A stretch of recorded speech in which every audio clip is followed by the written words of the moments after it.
tinggal di dalam Kristus. Tinggal di dalam Kristus.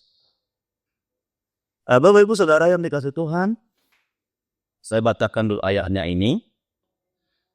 Injil Yohanes pasal 15 ayat yang keempat dan yang kelima, demikian bunyinya. Tinggallah di dalam aku dan aku di dalam kamu, sama seperti ranting tidak dapat berbuah dari dirinya sendiri, kalau ia tidak tinggal pada pokok anggur, demikian juga kamu tidak berbuah jikalau kamu tidak tinggal di dalam aku. Akulah pokok anggur dan kamulah ranting-rantingnya. Barang siapa tinggal dalam aku dan aku di dalam dia, ia berbuah banyak. Sebab di luar aku, kamu tidak dapat berbuat apa-apa. Seluruh agama yang ada di dunia ini ya, ada perbedaan yang mencolok ya antara ajaran kekristenan dengan ajaran agama-agama atau kepercayaan. Nah, kita harus paham ini ya. Saya dulu nggak ngerti. Saya campur-campur semua, nggak paham saya ya. Tentu sebelum saya mengenali secara sungguh-sungguh. Jadi seluruh agama tentu pasti mengajarkan yang baik ya. Pasti mengajarkan yang baik. Agama apapun itu, kecuali kalau ada yang menyimpang ya. Ada yang menyimpang ya. Tapi sebenarnya sesungguhnya seluruh agama yang ada di bumi ini sebenarnya tujuannya adalah supaya si pengikutnya menjadi yang baik, baik itu di dalam kehidupan secara pribadi ya, di masyarakat dan bernegara, tentu pasti arahnya ke sana.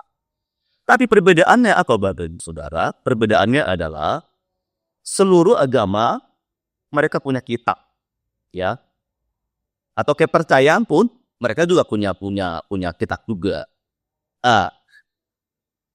Aliran kepercayaan, misalnya golongan kasih Raja Bata, ada dia Parmalin, ada kalau di Jawa mungkin ada lagi aliran-aliran dan masih banyak ya aliran-aliran. Dan biasanya Bapak Ibu Saudara, kitab-kitab ini di sana selalu dipacu lah ya, didorong ya oleh tokoh-tokohnya supaya setiap orang untuk melakukan isi kitab itu, supaya mereka melakukan dan mentaatinya, supaya mereka mendapat berkat. Selalu seperti itu ya. Jadi kalau dia agama apa saja, selalu yang didorong oleh pemimpinnya, oleh tokohnya, supaya orang itu melakukan apa yang tertulis di dalam kitab-kitab itu dengan tujuannya supaya orang itu berbuat baik, supaya orang itu mendapat amal, atau supaya orang itu mungkin supaya masuk ke surga, karena pasti seluruh agama mengharap surga juga ya. Tetapi Bapak Ibu Saudara, apa yang berbeda? Ya kita paham nih. Apa yang berbeda dengan agama-agama, dengan kepercayaan-kepercayaan yang ada di bumi ini dengan kekristenan? Nah, kita ngerti nih. Bedanya di mana? Kalau tadi setiap kitab menghimbau, mengajak supaya setiap pengikutnya untuk mentaati, untuk melakukannya dengan setia, jangan sampai ada yang ketinggalan, dengan tujuan supaya mereka diberkati, dengan tujuan supaya mereka mendapat keselamatan, baik di bumi ataupun yang diharapkan nanti di dunia yang kekal sana. Pasti seperti itu apa yang tertulis di kitab mereka. Di kita tidak seperti itu Bapak Ibu Saudara. Perhatikan. Di kekristenan bukan kita dipacu harus melakukan ini dan itu, tidak boleh satu pun yang terabaikan. Tidak seperti itu. Disinilah perbedaan yang tajam ya. Seluruh kepercayaan, seluruh agama yang ada di bumi ini dengan kekristenan sesungguhnya. Kalau tadi kita lihat di sini, di dalam bacaan kita, tinggal di dalam aku dan aku di dalam kamu. Di dalam perintah ini, di dalam pernyataan Tuhan ini, dia tidak mengatakan kau harus begini. Jangan kau mencuri. Kau harus berbuat baik. Kau harus banyak beramal. Kau harus melakukan ini. Kau harus menjauhkan diri dari ini. Tidak sama sekali. Perintah yang berbeda. dengan seluruh agama kepercayaan di bumi ini, kalau mereka selalu memerintahkan harus melakukan ini dan harus jauh dari ini, tapi kekristenan adalah Tuhan mengajak anak-anaknya supaya orang-orang berdosa itu, supaya saudara dan saya datang kepada Dia, tinggal di dalam Dia. Di sini bedanya Bapak Ibu Saudara. Seorang menjadi Kristen atau pengikut Yesus itu bukanlah karena orang tersebut terlahir dari keluarga Kristen atau keluarga keturunan. Misalnya seperti saya. Dulu bapak ibu saya adalah orang Kristen. Lahir saya di tengah-tengah Kristen. Otomatis saya lah menjadi orang Kristen. Oh enggak tentu. Kalau kita selidiki kita di ayat ini, itu bisa kita masih belum di dalam Kristus. Bisa saja kita masih ada di luar. Di penjelasan ayat 5 tadi. Bisa saja terjadi. Atau kekristenan itu bukanlah karena memang kita terdaftar dalam satu denominasi gereja. Karena saya ikut SPS, mungkin HKBP, HKI, Karismatik, Pantekosta, dan lain sebagainya. Belum tentu ya. Atau bukan juga karena seseorang itu aktif dalam pelayanan. Padat pelayanannya. Bisa saja itu terjadi. Tapi dia masih di luar, bisa saja terjadi seperti itu. Jadi kekristenan yang sesungguhnya sebenarnya seperti apa? Kekristenan yang sesungguhnya adalah jika seseorang mengalami perjumpaan dengan Kristus secara pribadi. Jadi hidup kekristenan diawali dari hati yang percaya dengan mulut mengaku bahwa Tuhan adalah satu-satunya juru selamat secara pribadi. Awali dari memang kita percaya kepada Yesus sungguh-sungguh. Membuka hati kita kepada Yesus sungguh-sungguh. Mengundang masuk dalam juru kita secara pribadi. Menjadi Tuhan dan juru selamat kita. Inilah awal kekristenan. Kalau di karismatik ini tidak asing ya. Kalau di gereja Protestan ini biasanya dikatakan CD, angkat CD. Angkat CD itu artinya mengaku Yesus sebagai Tuhan dan juru selamat pribadi. Terserahlah istilahnya buat saya tidak terlalu dipermasalahkan. Jadi kalau seseorang belum benar-benar membuka hatinya, mengizinkan Yesus, mengambil keputusan, menjadikan Yesus sebagai Tuhan dan juru selamatnya, orang ini belum tentu ada dalam Kristus. Bisa saja itu masih ada di luar. Ya. Jadi tadi dikatakan ayat 4 ini, tinggallah di dalam aku dan aku di dalam kamu. Bagaimana kita caranya supaya kita tinggal dalam Kristus? Ya caranya yaitu menjadikan Dia sebagai Tuhan kita, menjadikan Dia sebagai juru selamat kita secara pribadi, menjadikan Dia menjadi penguasa tunggal di dalam hidup kita. Tidak ada yang lain. Tuhanlah satu-satunya yang terutama dalam hidup kita ini. Demikianlah Jose bilang ayat yang ke-4, tinggallah di dalam aku. Jadi menjadi orang Kristen bukan kita melakukan segala kegiatan aktivitas yang begitu padat sampai nggak ada waktu kita lagi. Bukan seperti itu. Harus diawali bahwa kita menjadikan Dia sebagai Tuhan dan juru selamat kita secara pribadi. Jadi tinggal di dalam Kristus artinya kita mengundang Yesus. Kita menjadikan Yesus masuk dalam hidup kita sehingga kita ada di dalam Dia. Ketika kita udah ada di dalam Dia, saudara, apa yang terjadi? Ada suatu sukacita, ada suatu damai sejahtera di dalam kehidupan kita. Sesambung ayat yang ke-5.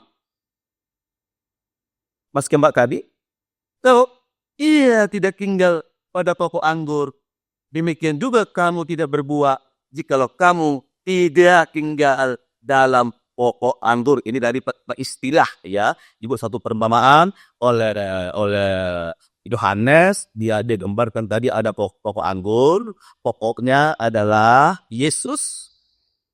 Ranting-rantingnya adalah digambarkan kita, sehingga antara ranting dan pohon harus menempel. Itu namanya tinggal dalam Yesus. Ya, ketika menempel antara ranting dengan pohon berarti zat-zat yang ada yang dari tanah melalui akar ke pohon tersalurlah ke ranting itu. Kenapa? Karena dia menempel, menyatu. Tuhan mau tirisan kita seperti itu. Seperti ranting dengan pohon tidak terpisah, menyatu. Itu yang dimaksud di sini. Ayat kelima itu pula pokok anggur dan kamulah ranting-rantingnya. Barang siapa tinggal dalam aku dan aku di dalam dia, ia berbuah banyak. Perhatikan. Jadi bukan kita berusaha melakukan ini, segala ini, kegiatan ini dengan tujuan menghasilkan buah. Tidak seperti itu. Kalau kita mau menghasilkan buah yang baik, buah yang manis, kita harus menempel dengan pokoknya itu. Kita harus tinggal dengan pohon itu, yaitu Yesus itu. Jadi bukan kita melakukan ini, itu, dan ini, supaya dengan tujuan kita menghasilkan buah. Bukan seperti itu. Terbalik. Tapi kemungkinan banyak orang Kristen, bukan banyak lah, tapi kemungkinan ada orang-orang Kristen tipe-tipe seperti. Terus, apa yang terjadi dalam kehidupan seseorang ketika dia tinggal dalam Kristus? Kalau kita belajar Alkitab dari kitab Kejadian, dulu kita diciptakan segambar dengan Allah, pasti tahu kita itu. Terus kita jatuh dalam dosa, sehingga kita jauh dari Tuhan. Kita mewarisi sifat dosa, sehingga kecenderungan untuk berbuat dosa itu ada, Bapak Ibu, dalam kehidupan kita. Tetapi Bapak Ibu Saudara, ketika kita tinggal, kita datang kepada Tuhan, apa yang terjadi? Efesus pasal 2 ayat 13 dikatakan demikian. Tetapi sekarang di dalam Kristus Yesus, kamu yang dahulu jauh sudah menjadi dekat. Dulu kita ini musuh Allah. Dulu kita ini seteru Allah. Itu kata kita di dalam kitab Roma. Tapi ketika kita datang kepada Tuhan, kita percaya kepada Tuhan, kita tinggal menyerahkan hidup kita kepada Tuhan. Di mana kita yang dulu yang harus dimurkai, harus dihukum, kita jauh dari Tuhan. Sekarang kita sudah menjadi dekat. Saya dulu sebelum mengerti kebenaran ini, Bapak Ibu Saudara, sama sejauh dari Tuhan. Benar. Merasa bersalah, merasa berdosa, merasa tidak layak. Itu dulu yang ada di pikiran saya. Tapi ketika saya mengalami kelahiran baru, ketika saya menerima Yesus sebagai Tuhan dan Juru Selamat saya, berbeda. Kalau dulu kita memang jauh, ya betul, jauh. Dulu pernah kita melakukan pelanggaran, ya betul. Sehingga kita merasa bersalah, merasa tidak layak. Tapi oleh karena kasih karunia Allah di dalam Kristus Yesus, Dia datang dari surga ke dunia ini untuk menyelamatkan saudara saya yang terkilang ini. Dan bukan hanya kita diselamatkan dari situ saja. Dia mau saudara saya ada di dalam dia, supaya dia memberkati saudara dan saya. Beda kekristenan, sangat berbeda. Saya dulu berjuang. Untuk lebih baik, untuk lebih setia, untuk lebih taat. Gagal. Karena metodenya bukan seperti itu. 2 Korintus 5:17 dikatakan, jadi siapa yang ada dalam Kristus? Siapa yang tinggal dalam Kristus? Ini maksudnya. Dulu kita di luar. Dulu maunya kita hidup ini. Suka-sukanya kita dulu hidup ini. Karena rumahku saya dulu seperti itu. Di luar dulu. Tapi ketika saya menjadikan Yesus sebagai Tuhan dan Juru Selamatku, aku masuk di dalam Dia. Apa yang terjadi, Bapak Ibu Saudara? Kita menjadi ciptaan baru. Jadi kita baru, bukan karena apa yang kita lakukan, bukan karena apa yang kita berbuat, tidak. Karena kita ada dalam Kristus lah, makanya kita dijadikan berhaleluya. Dulu kita hidup dalam P8. Kalau kita mau jujur, pasti pernah kita ada di sana. Tapi apa yang terjadi Bapak Ibu Saudara? Kita lihat Efesus 5:8. Memang dahulu kamu adalah kegelapan. Apakah Paulus bohong bicara ini kepada jemaat di Efesus? Oh, ini bicara ke jemaat loh. Memang dahulu kamu adalah kegelapan, tetapi sekarang kamu adalah terang di dalam Tuhan. Sebab itu, hidupmu adalah sebagai anak-anak terang. Dulu kita gelap, menjadi terang. Kenapa kita menjadi terang? Karena kita ada di dalam Kristus. Bukan karena apa yang kita lakukan, bukan apa yang kita berbuat. Tapi karena kita ada di dalam Kristus. Kita tinggal dalam Kristus. Segala kita kebenaran, segala penajisan yang kita warisi dari Adam, kita warisi dari nenek moyang kita, dari orang tua, atau mungkin yang pernah kita lakukan itu semua, ketika kita masuk di dalam Kristus, segala dosa, segala perendahan, apapun itu, dipaku, disalihkan bersama dengan Kristus, sehingga kita menjadi terang di dalam Kristus. Amin.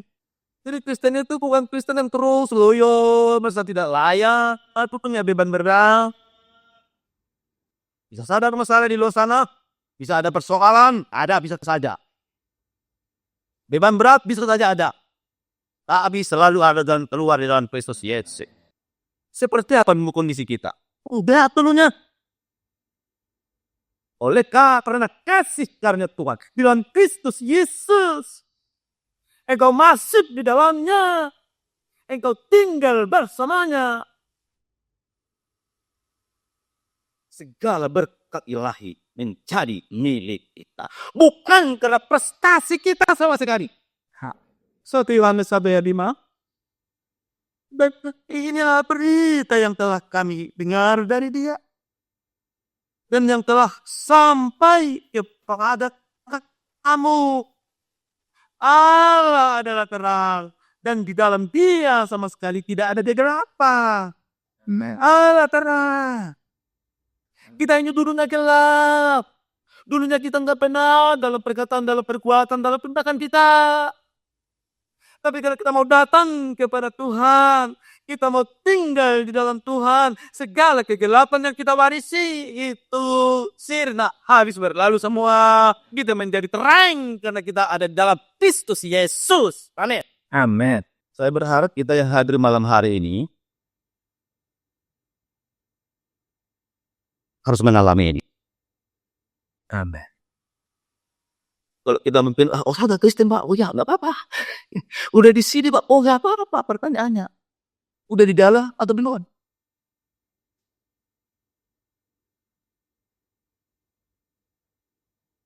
Dahulu kita dikuasai kedagingan, ya? Apa itu puasa daging itu? Kita lihat, mungkin udah sering kita dengar, kita nggak apa-apa, kita buka lagi. Ini dulu kita kenapa? Oh kita memang dilahirkan dari daging. Jadi sifat-sifat daging itu ada. Siapapun. Mau hamba Tuhan sebesar apapun itu. Hanya satu yang tidak ada sifat daging. Yang pernah hadir di bumi ini. Yesus Kristus. Di dalam Galatia pasalnya yang kelima. Ayatnya yang ke-19 sampai 21. Inilah Bapak, Ibu, Saudara.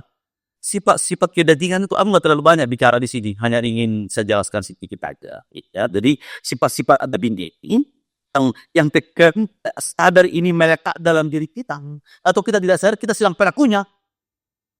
Apa itu sifat daging yang kita warisi itu? Ada percabulan di dalamnya, ada kecemaran di dalamnya, ada hawa nafsu, ada penyembahan berhala, ada perseteruan, ada perselisihan, ada iri hati, amarah, kepentingan diri sendiri, percederaan roh, pemecah kedengkian, kemabukan, ketapora. Ini memang sudah melekat dalam diri orang. Tapi ada kabar baik. Ketika kita ada dalam Kristus Yesus, sifat ini digantikan dengan yang mana? Ayat 22. Ketika kita tinggal dalam Kristus, ada kasih, ada sukacita, damai sejahtera, kesabaran, kemurahan, kebaikan, kesetiaan, kelemah lembutan, penguasaan diri. Ini tidak kita pelajari ini. Tidak diupayakan ini, tidak. Ketika kita ada dalam Kristus lah. Ketika kita tinggal di dalam Kristus lah. Secara perlahan-lahan, semua buah-buah ini termanifestasi dalam hidup orang-orang Kristen. Bisa saja ada orang saya, orang Kristen, enggak apa-apa, dia ngaku-ngaku. Sekarang, adakah termanifestasi ini dalam hidupnya? Sekali lagi saya katakan, ini tidak bisa diupayakan ini terjadi. Oh, saya mau hidup sukacita, saya mau damai sejahtera, saya mau sabar, saya mau berkemurahan, saya mau kebaikan. Gagal. Tetapi ini secara otomatis dikerjakan oleh Tuhan, dikerjakan oleh Yesus, dikerjakan oleh Roh Kudus kalau kita tinggal di dalam Yesus. Pertanyaannya, kita sudah di dalam atau di luar? Ya. Apa yang ada dalam Kristus? Apa yang dimiliki Kristus? Kalau kita tinggal di dalam Kristus, itu termanifestasi dalam kehidupan orang-orang yang tinggal dalam Kristus. Amin. Saudara itu perlu baca keras. Terus berusaha mati-matian supaya menjadi hidup sabar. Dagar, saudara. Datanglah kepada Yesus. Tinggallah dalam Kristus Yesus. Tadi dia berjanji, kalau kita tinggal di dalam dia tinggal di dalam kita. Jadi orang yang tinggal dalam Kristus, Bapak Ibu Saudara, yang pertama yang dimiliki adalah damai sejahtera. Damai sejahtera ini tidak bisa dicari di bumi. Tidak bisa dicari ini di barit dengan kita berrekreasi ke sana ke Pandau, bagaimanapun itu bentuknya. Tidak akan ada di sana. Atau ke Singapura, kita ke Batu Singapura, nah kita foto-foto di situ. Enggak akan memenuhi damai sejahtera kita. Atau kita naik pesawat yang paling hebat ya gitu. Enggak memenuhi damai sejahtera kita. Hanya satu yang menjadikan hidup ini damai sejahtera. Kalau Kristus Yesus tinggal di dalam hidup kita. Ketika saya lahir baru tahun 1992. Saya merasakan damai sejahtera. Tidak bisa saya jelaskan. Tidak bisa saya definisikan dengan kata-kata damai sejahtera yang mengalir dalam seluruh hidup saya, dalam seluruh hati saya yang terdalam. Wow. Jadi orang yang tinggal dalam Tuhan, orang yang berjumpa dalam Tuhan, ada sesuatu yang dialami orang itu, yang dirasakan orang itu di dalam hidupnya. Amin. Melebihi dari segala sesuatu apapun yang ada di bumi ini. Saya pernah mengalami hal yang baik.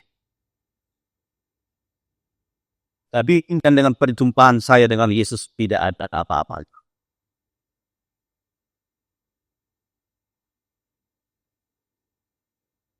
Saya buka dulu ayat Najili di pasal 4 ayat 7. Tinggal dalam Kristus. Oh. Berkatnya luar biasa. Filipi pasal 4 ayat 7. Damai sejahtera Allah yang melampaui segala akal. Dulu saya kan merasa bersalah, merasa tidak layak, merasa tertuduh, merasa terintimidasi, nggak yakin diselamatkan. Tapi ketika saya berjumpa dengan Tuhan melalui pengakuan saya, melalui penerimaan saya, menemukan Yesus dalam hidup saya, di situ saya mengalami damai sejahtera, melampaui akal dan pikiran di dalam Kristus Yesus. Enggak bisa saya jelaskan menjelaskan dengan kata-kata, dengan kalimat-kalimat bagaimana Tuhan merawat saya, bagaimana saya merasakan damai sejahtera dari surga mengalir sampai ke roh saya yang terdalam. Orang yang tinggal dalam Kristus, pertama tadi damai sejahtera, melampaui akal dan pikiran. Baru dikatakan orang yang tinggal dalam Kristus itu, dia mendapat yang baik, yang benar. Apa itu yang baik itu? Yang mulia dia rasakan. Yang adil. Dia selalu bertindak adil ini orang. Selalu berpikir yang suci. Yang manis. Sedap didengar. Semua yang kebajikan patut dipuji. Inilah yang mengalir dari kehidupan orang-orang yang tinggal dalam Kristus. Jadi tadi yang gelap-gelap tidak ada lagi. Orang yang tinggal dalam Kristus tidak ada lagi kejahatan dalam diri orang itu. Mana bisa kerang dengan gelap bersatu? Oh, nggak bisa. Di mana ada kerang, kegelapan minggir semua. Pertanyaannya, terang itu, Kristus itu sudah tinggal nggak dalam kita? Kalau udah tinggal, kebencian tidak ada, kepakitan tidak ada. Saya dulu orang pembenci. Saya dari Tanah Jawa. Siantar, dengar tahu Siantar Tanah Jawa? Orang keras-keras di situ, orang kedukun di situ lah, semua di situlah. Aku tinggal di situ. Jadi mau bunuh membunuh saya udah berulang kali sih. Mau bunuh orang, dibunuh orang udah bolak-balik. Jadi kebencian yang membara ada di hati saya. Bahkan saya pun merantau dari kampung, saya keluar dari kampung itu. Karena aku pikir kalau aku nanti tinggal di kampung ini, saya pasti bunuh orang, saya pasti masuk penjara. Lebih dulu aku tinggalkan kampung ini. Itulah sejarahnya saya keluar dari kampung. Dengan kebencian, dengan kemarahan, dengan kepahitan, dan ingin membunuh orang di situ. Merantau saya ke Lampung tahun 92. Terima Yesuslah saya di sini. Lahir barulah saya di sini. Segala kebencian, segala kepahitan, segala kemarahan hilang. Siapa yang mau saya di kampung itu bukan lagi kejahatan yang ada. Yang ada adalah belas kasih. Pulang ke kampung beberapa kali, semua yang musuh-musuh saya, seteru saya temui mereka semua. Saya berdamai dengan mereka. Amin. Saya nggak paksa-paksa itu, tidak. Dengan sendirinya, kasih dari surga, kasih Kristus. Karena aku di dalam dia, aku tinggal dalam dia, kasihnya itulah mengalir, memantau keluar. Haleluya, amin. Masih ada berkah-berkah yang lain yang tinggal dalam Kristus sungguh-sungguh. Ada. Damai sejahtera tadi dia. Kehidupannya mencerminkan kebaikan-kebaikan. Iya. Memiliki karunia-karunia Allah. Saudara kalau benar-benar tinggal dalam Kristus, tinggal dalam kasih-Nya, karunia-karunia itu akan diberikan Tuhan kepada saudara. Supaya apa? Supaya kita efektif melayani, bukan dibangga-banggakan. Oke, tidak. 1 Korintus 12. Ini berkat-berkat yang tinggal dalam Kristus. Saya bacakan ini apa yang kita dapat ketika kita tinggal dalam Kristus. Mulai ayat 7 saya bacakan. Ini. Tetapi tiap-tiap orang dikaruniakan penyataan roh untuk kepentingan bersama. Kepada seorang roh memberikan karunia untuk berkata-kata hikmat. Saya duluan pendiam Bapak Ibu Saudara. Kalau orang datang tamu ke rumah kami, saya ke belakang, aku nanti ditanya, aku mau jawab apa. Tapi ketika di dalam Tuhan, apa yang terjadi? Ia akan diberi, akan memberikan kita karunia berkata-kata hikmat. Apalagi akan diberikan kepada orang-orang yang tinggal dalam Tuhan, dia diberi dengan pengetahuan. Apalagi berkat yang kita terima ketika kita tinggal dalam Kristus, kita mendapat karunia iman. Apalagi bisa kita dipakai Tuhan menyembuhkan. Apalagi Tuhan akan mengadakan mujizat melalui orang-orang yang tinggal di dalam Tuhan. Dan masih banyak lagi Bapak Ibu Saudara. Bonus ini kita dapat karena kita hanya ada di dalam Kristus sungguh-sungguh. Kita tinggal di dalam Kristus dengan sungguh-sungguh. Masih banyak itu tadi ayat-ayat itu ada bisa kita ada dikasih Tuhan karena bernubuat, bisa dikasih karena membedakan roh, bisa dikasih menaksirkan bahasa roh, dan masih banyak itu fasilitas ilahi dari surga disediakan bagi anak-anaknya yang tinggal di dalam Kristus. Dalam pelayan kami, saya melihat bagaimana Tuhan bekerja, bagaimana dia memanifestasikan kuasanya. Ketika kita berdoa buat orang-orang sakit, Tuhan kerjakan kesembuhan. Bukan karena kita, karena kita ada dalam Kristus. Manifestasi Kristus. Kuasa ilahi Kristus. Apa yang ada dalam Kristus itu mengalir melalui orang yang tinggal di dalam Dia, termasuk kasih. Orang yang tinggal dalam kasih Kristus. Sekali lagi saya katakan, tidak ada, dia tidak sanggup lagi menyimpan kebencian. Atau tidak bisa tuh menyimpan kebencian. Nggak ada masalah saya kalau menyimpan itu. Saya lepaskan aja itu. Karena pertolongan Tuhan. Tentunya. Karena kita ada di dalam Dia. Kalau Tuhan tidak mau kita kotor, Dia tidak mau kita anggap benar hidup ini. Dia mau, Bapak Ibu Saudara, supaya kita bersih di dalam Dia. Mari kita tinggal di dalam Dia. Sehingga Dia yang bekerja di dalam kehidupan kita. Kita hanya bejana saja kita ini.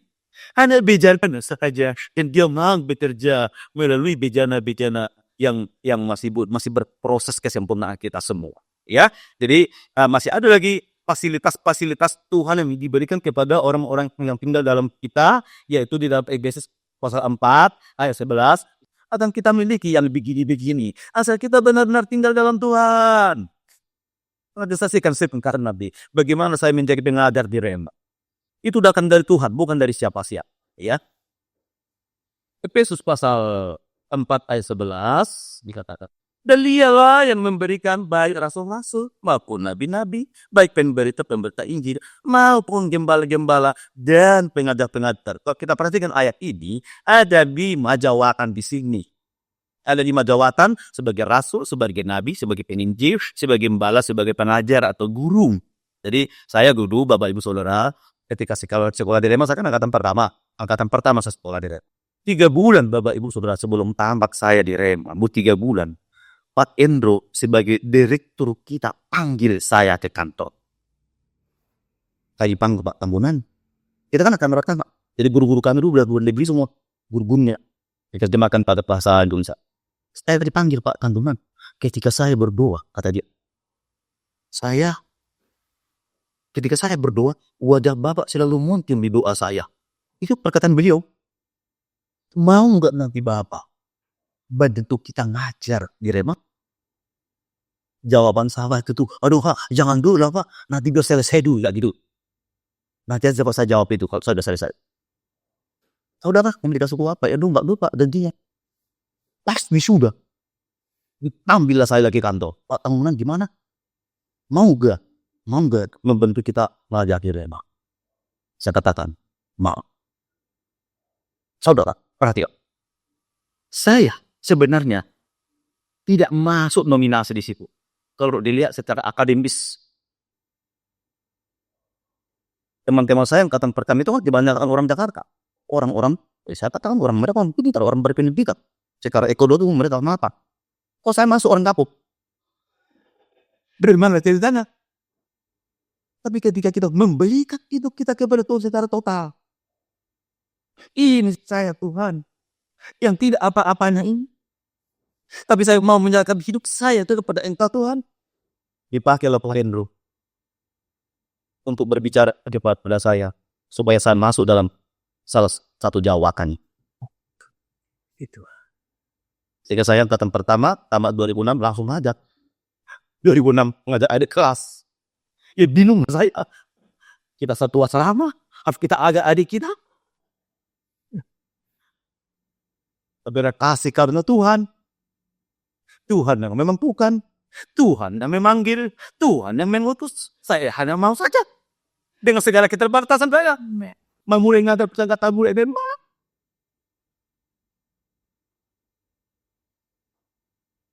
Tapi Bapak Saudara, kalau kita tinggal dalam Kristus, kita mengatakan apa yang tidak pernah kita lihat, apa yang tidak pernah kita dengar, apa yang tidak pernah timbul di hati kita. Tetapi karena tidak ada tinggal dalam Tuhan, Tuhan akan nyatakan itu kepada kita. Tuhan akan lakukan itu di dalam hidup kita. Oleh sebab itu Bapak Saudara, saya mengajak kita semua supaya kita benar-benar menyadari kita selalu ada dalam Tuhan, tinggal di dalam Tuhan. Karena Tuhan punya rencana buat kita semua. Ketika saudara ada di dalam Kristus, perhatikan, ketika saudara memberikan hidup saudara kepada Kristus dan saudara tinggal dalam Kristus, Tuhan mau apa? Yang mau lakukan dalam hidup kita. Kita lihat Efesus pasal 2. Karena kita ini buatan Allah, diciptakan dalam Kristus Yesus untuk melakukan pekerjaan baik. Setiap anak-anak Allah, setiap orang percaya, setiap pengikut Kristus, setiap orang yang tinggal dalam Kristus, Tuhan akan pakai mereka untuk melakukan pekerjaan-pekerjaan baik. Dan pekerjaan-pekerjaan baik itu bukannya kita yang atur, bukannya maunya kita, bukannya programnya kita, tapi itu program ilahinya Allah. Ia yang mempersiapkan sebelumnya, Ia mau supaya kita hidup di dalamnya. Jadi orang Kristen yang sungguh-sungguh tinggal dalam Yesus, tidak pengangguran. Saya mau katakan ini hari ini, banyak hal yang mau Tuhan kerjakan dalam hidup saudara dan saya. Amin. Waktu wisuda Rema Lampung, ada nih Pak Andreas di sini. Jadi waktu wisuda Rema Lampung, ini beliau nih murid angkatan kedua Rema Lampung. Waktu di gereja kita waktu itu wisudanya, kami diduain suami istri, guru-guru Rema. Diduain Bapak Indro, dia mengatakan, istri saya kan mau pensiun dari GKSBS. Jadi setahun yang lalu kan pensiun. Tuhan bicara kepada Pak Indro, ada pekerjaan besar yang mau kalian kerjakan. Sudah saya lihat itu mulai bekerja. Saya nggak usah cerita lah, nanti pikirnya pamer, nggak enak saya. Tapi saya lihat sekarang sedang bergerak itu, yang sedang Tuhan kerjakan itu. Oleh sebab itu, mari kita tinggal dalam Tuhan. Karena apa? Ada terus sesuatu yang mau Tuhan kerjakan di dalam hidup saudara. Karena petakut nak saudara madu. Apa saja yang kita kerjakan akan berhasil. Bukan karena gagah kita, bukan karena intelektual kita, bukan berarti kita nggak perlu belajar tentu. Bukan karena modal kita, bukan. Tapi semata-mata kasih karunia Allah. Amin. Karena kita juga tinggal di dalam Kristus. Oleh sebab itu Bapak Ibu Saudara, bangun kesadaran.